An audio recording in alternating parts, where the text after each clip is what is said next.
One of the things that our editor keeps wanting to talk about is why we like running old cars. In the end of the day, money is a bit flash and it's a bit shallow. One of the old Volvos I had, I think a neighbour commented that it wasn't really a Volvo anymore, as most of it had now been built in Wales.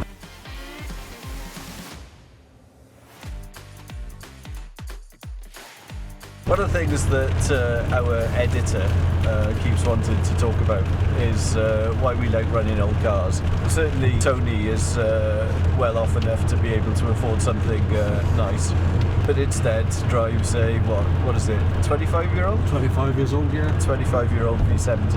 And a, how old is that bloody Land Rover? 40. It's just 40. turned 40. Yeah. Oh dear God.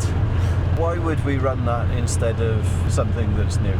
And I've reflected on this a little bit, and you don't really think about it. You kind of go, yeah, because it kind of suits me, and it's kind of the right thing, and it's the kind of thing that appeals to me. But I think if you break it down, it's a little bit more interesting.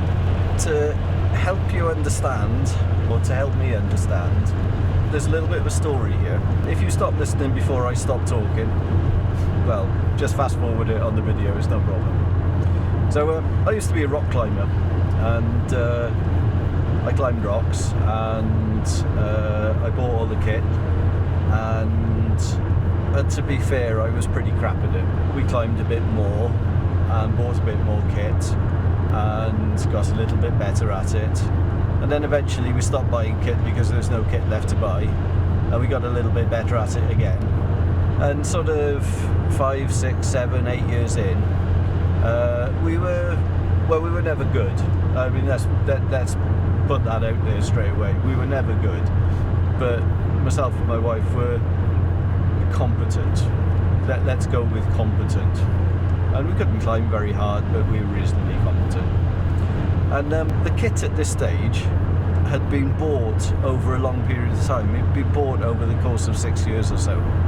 Styles had changed, colours had changed. I bought a bit of kit second hand. My rock climbing kit was in a terrible state. It was certainly not new, it was battered, it had been used, it had scratches on it. At one stage I painted a lot of it yellow because so I could identify it from my mate's rock climbing kit, and it bore the hallmarks of use. And I was climbing one day in the Peak District with my wife, and it was fine, and this climber came up, and his kit was absolutely non-existent. He had a couple of wires, as we call it, a knackered old rope. His harness was worn and a bit threadbare, and he had virtually no gear whatsoever. And he stood at the bottom of the climb, and he looked at it, and he sucked his teeth a bit, and the gear that he had on his rack, he took half of it off and put it on the floor, and he set about climbing this climb. And it was no fuss. It was the nicest display of climbing I've watched for a long time. Completely no fuss. The gear that he had on his rack fitted the cracks in the rock. The carabiners clipped in easily onto the rope, and a hard climb, one that I couldn't get up, he climbed effortlessly. And it occurred to me that part of the reason that his kit was knackered, and that he didn't have much of it, was that he was competent. And that's really stayed with me, because it's kind of why I run old cars. Because anybody can buy a new one. All you need is money to buy a new one. But to run an old one, you don't need money, but you do need a little bit of competence, and you do need a little bit of mechanical sympathy, and you do need to know what you're about with an older car. I think that's why it appeals to me, because this Volvo that we're in now, 20 years old, 227,000 miles on the clock, running like a Swiss watch, touch wood. And we've had it a long time, we've looked after it, we've ironed out all the bugs, and it represents, to a certain extent, a certain degree of competence. And I think that's really important. I think that idea that your older car represents that invested energy and that invested knowledge and the skills required to run it is a really nice thing. It's a really, really nice thing. And it speaks to me, personally, it speaks more of the skills required to do that rather than just the money to go and buy something. In the end of the day, money is a bit flash, isn't it? It's a bit shallow. It's a bit nicer to think to yourself that you've got those skills. It's like that climber. It comes down to competence, and it comes down to confidence, and it comes down to maybe saying a little bit about who you are and what you value. And I think that's why, certainly for me, that's why I run old cars. Does that chime at all to you, Tone? Yeah, it does. Yeah, I get what you're saying there. It's you kind of grow with the car you own. When I buy a car obviously not a new car, but when I buy a car that's new to me, for a long time I don't trust it. I think every time there's always a bit of buyer's remorse. What have I done buying this? And then I get to know it a bit better and think, no, this is a good solid car. This will last. When I've owned it for quite a while, then I start to trust it. I know it.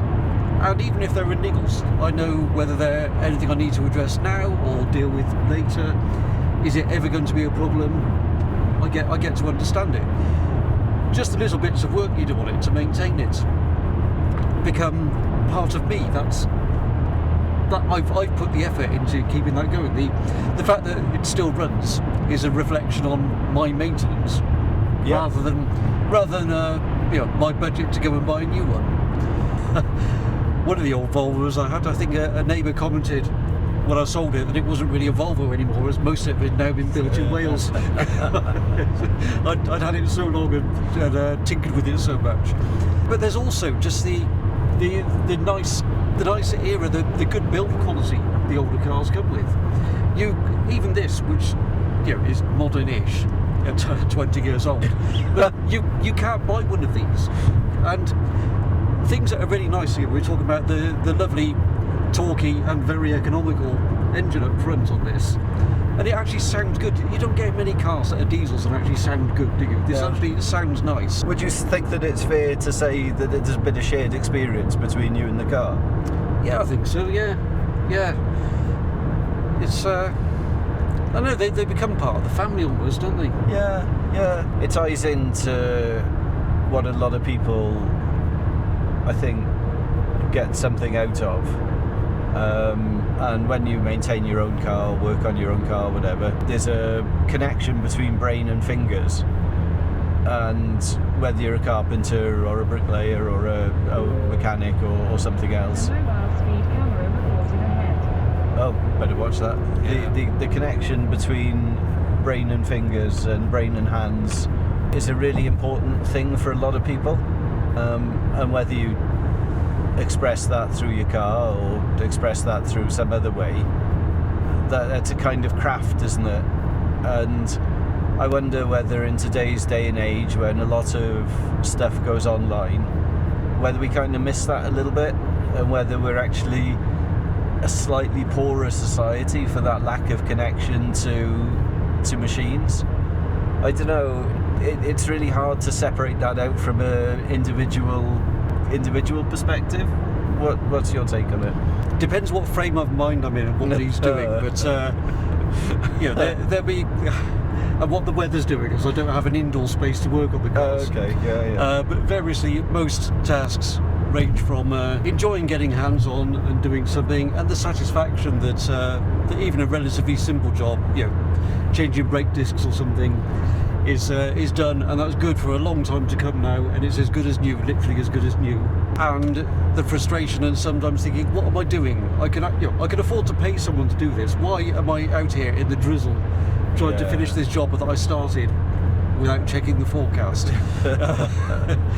And I like knowing how things work. Yeah. So it's nice as well. If you're driving along and you've got a bit of a weird noise or a vibration or something, it's nice to sort of think, I know I can go and check something. Yeah. And I can go and work out what that is. Yeah. And work on how urgent it is to go and fix it. I don't know.